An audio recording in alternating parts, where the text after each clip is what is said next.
мне 22, и я поняла, что я не тот человек, за кого я себя выдавала, каким я себя представляла.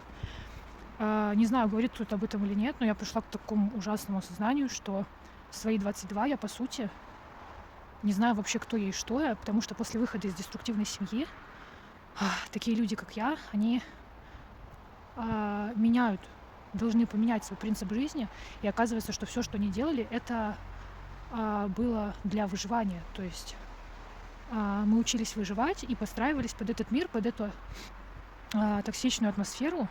А теперь, когда мы из этого вышли, мы не понимаем, как жить дальше, потому что наши схемы выживания, они не работают здесь. Здесь надо жить по-другому.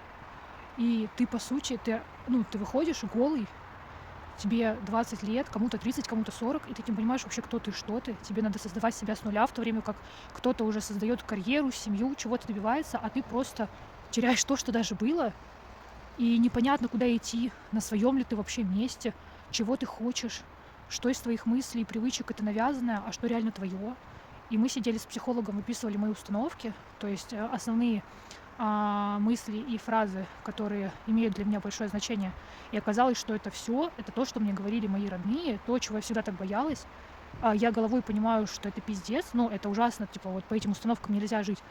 Но они имеют такое большое как давление, влияние на меня, что я не могу от них избавиться. Ну, логично, я жила так много лет. А моих, по сути, моего у меня нет почти ничего. И я вообще не понимаю, кто я и что я в этом мире, что я должна делать, куда мне идти, чего я хочу. Не потому, что так надо, не потому, что так говорят, не потому, что так я выживу, а чего я действительно хочу. Я вообще не понимаю. Я могу стоять в магазине, выбирать из одинаковых конфет из красной и желтой. Разница только в обертке. Я не понимаю. То есть я стою, я в ужасе, потому что я не знаю, что выбрать. И здесь не только о конфетах.